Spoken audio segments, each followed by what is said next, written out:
The Fab Four were never just a band. They became a cultural institution, one so deeply embedded in popular history that almost everyone seems to have a story, a memory, or at least a claimed connection to them. In Liverpool, that connection feels almost hereditary. Elsewhere, it manifests through countless musicians, producers, and collaborators who, at one point or another, have been romantically labeled as the fifth Beatle. Over the decades, that unofficial title has been passed around generously. Original drummer Pete Best wore it briefly by default before his departure. Billy Preston earned it through sheer brilliance during the Get Back sessions, injecting gospel warmth and calm into an increasingly fractured band. Even session players and engineers have occasionally been mentioned in the conversation. But if there is one person whose claim transcends sentimentality and edges into legitimacy, it is producer George Martin. Unlike the four young men from Liverpool, Martin came from a disciplined, classically trained background. He understood orchestration, harmony, and structure in a way the band initially did not, but crucially, he never used that knowledge to restrain them. Instead, he acted as a translator, turning half-formed ideas into fully realized recordings. What the Beatles imagined, Martin engineered into existence. His role was not merely technical, it was interpretive. John Lennon openly acknowledged this dynamic throughout his life, repeatedly emphasizing how vital Martin was to their growth.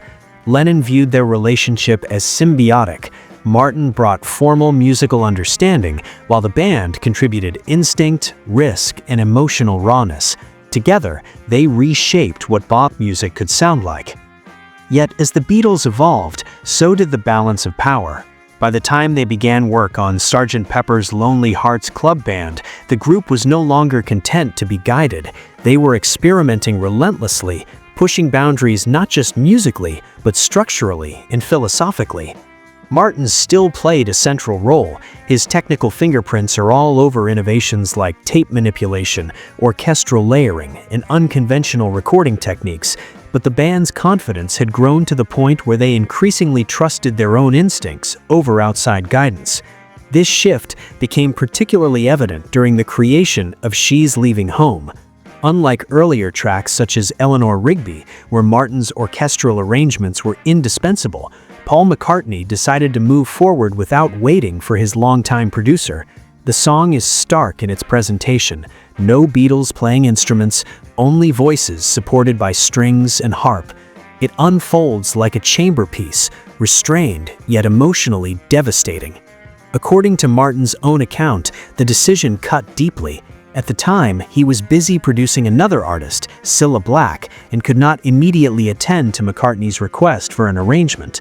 Rather than wait, McCartney enlisted arranger Mike Leander to score the piece.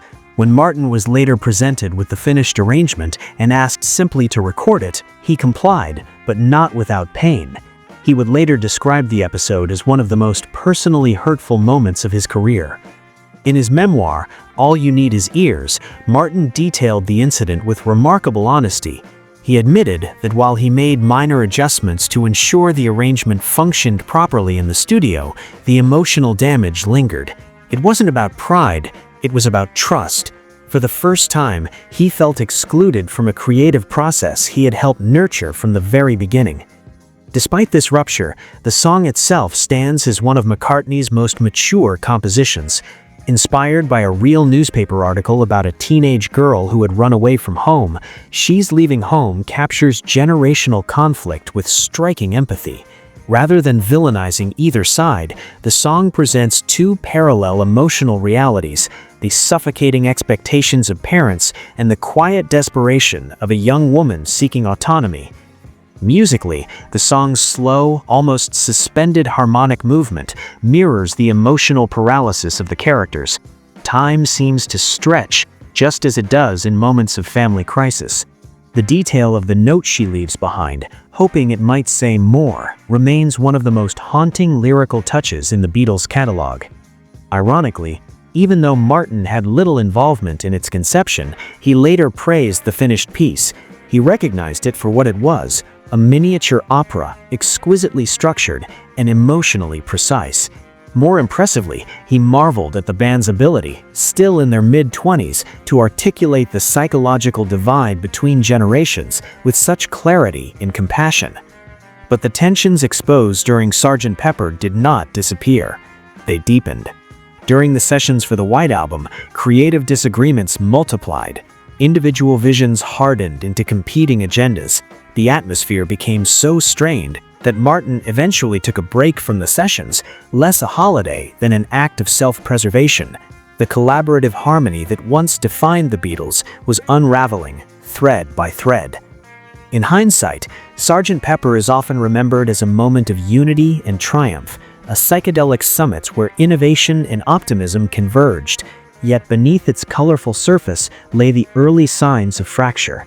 The She's Leaving Home episode stands as a quiet but crucial turning point, the moment when the Beatles began to outgrow not only their producer, but the very collaborative ecosystem that had made their rise possible.